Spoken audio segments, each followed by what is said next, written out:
But this system is actually only one half of the global economic paradigm.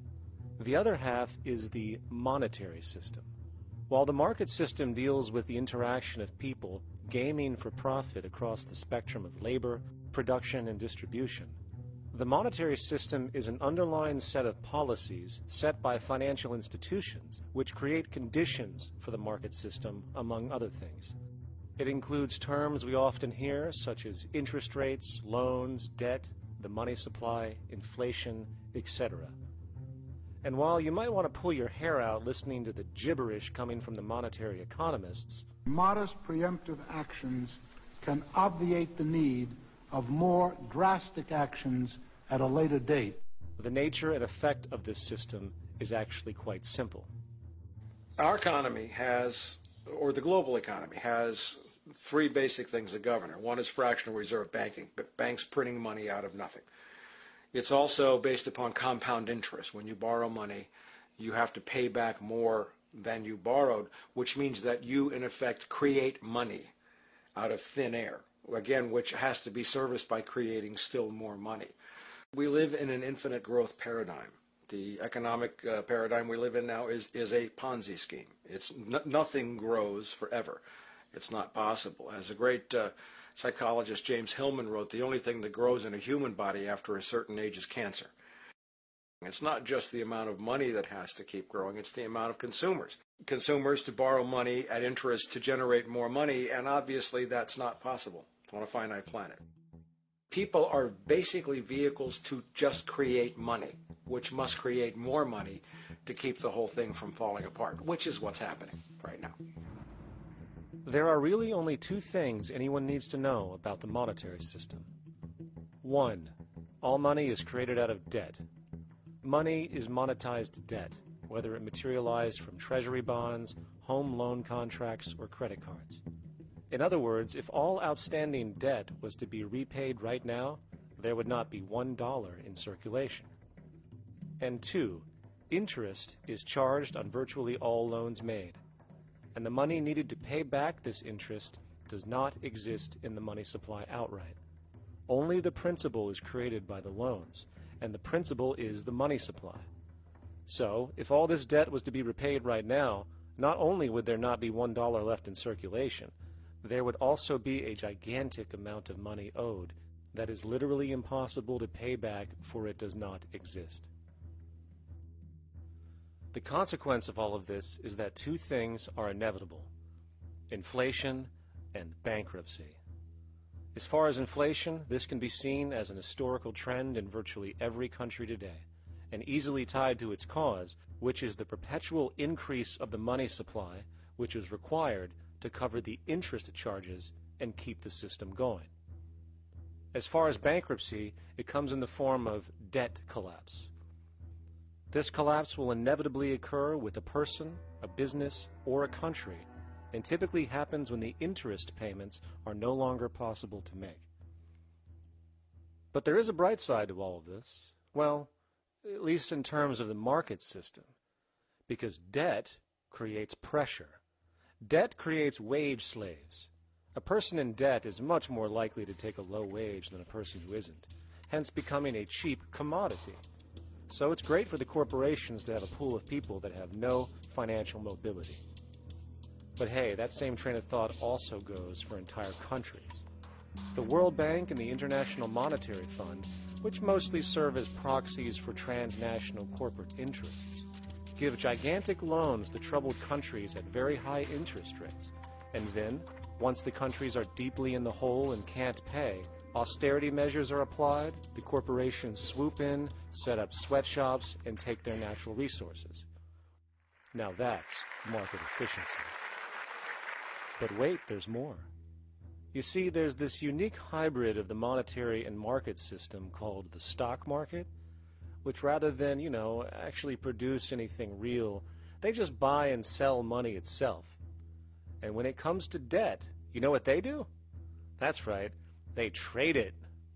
They actually buy and sell debt for profit, from credit default swaps and collateralized debt obligations for consumer debt, to complex derivative schemes used to mask the debt of entire countries. such as the collusion of investment bank Goldman Sachs in Greece, which nearly collapsed the entire European economy. So when it comes to the stock market and Wall Street, we have an entirely new level of insanity born out of the money sequence of value.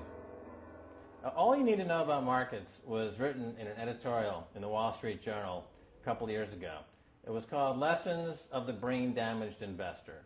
And in this editorial, they explain why people with slight brain damage do better as investors than people with normal brain functionality. Why? Because the slightly brain-damaged person has no empathy. And that's the key. If you don't have any empathy, you do well as an investor. And so Wall Street breeds people who have no empathy to go in there and to make decisions and make trades that they have no compunction about and no thought whatsoever as to what they're doing might affect their fellow human being. So they breed these robots, these people who have no souls. And since they don't even want to pay these people anymore, they're now breeding robots, real algorithmic traders.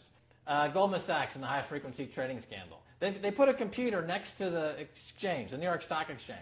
This computer, this co-located computer, as they call it, it front-runs all the trades on the exchange, and it hits the exchange with volumes of orders in ways that scout pennies and nickels away from the exchange. It's like they're siphoning money all day long. They went one quarter last year, 30 or 60 straight days without a single down day and made millions of dollars every single day. Is that because, well, that's statistically impossible. When I worked on Wall Street, the way it works is everyone kicks upstairs the bribes.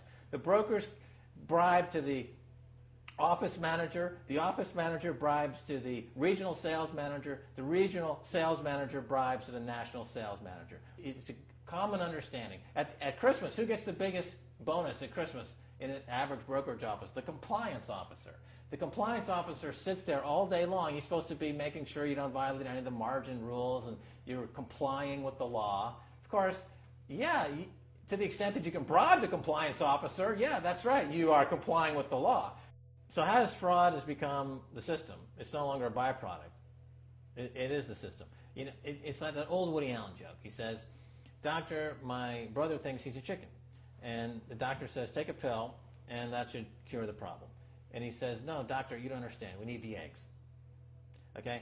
So the trading of fraudulent claims back and forth between banks to generate fees, to generate bonuses, has become the GDP producing growth engine of the United States economy. Even though they're essentially trading fraudulent claims that there's absolutely no hope of ever paying back.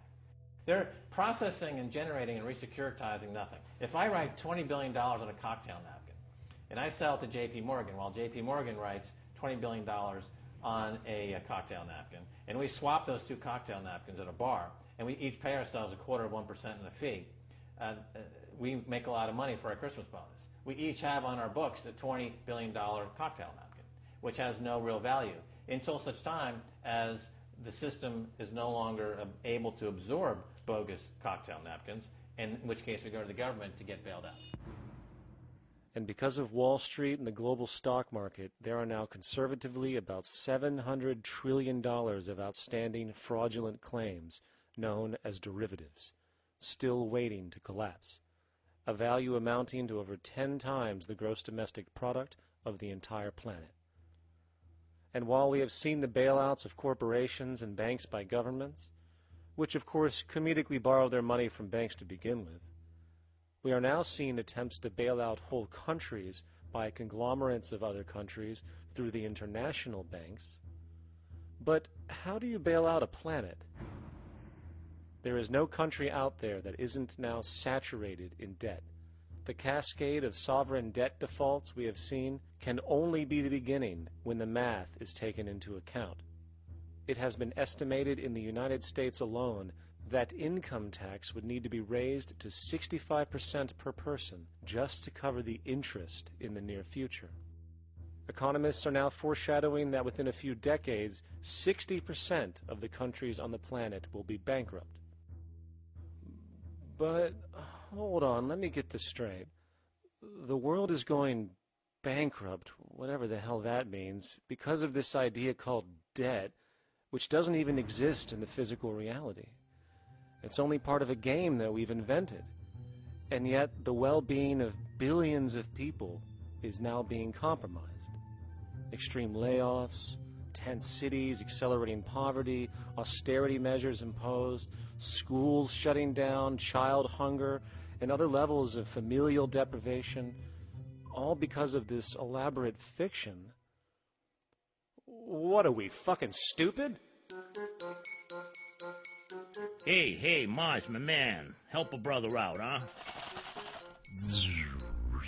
Grow up, kid.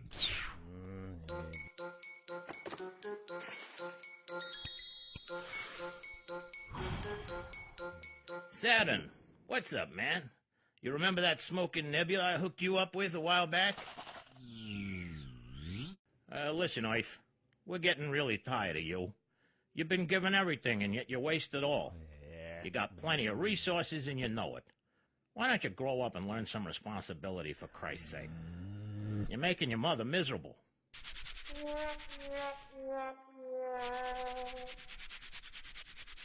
You're on your own, pal. Yeah, whatever.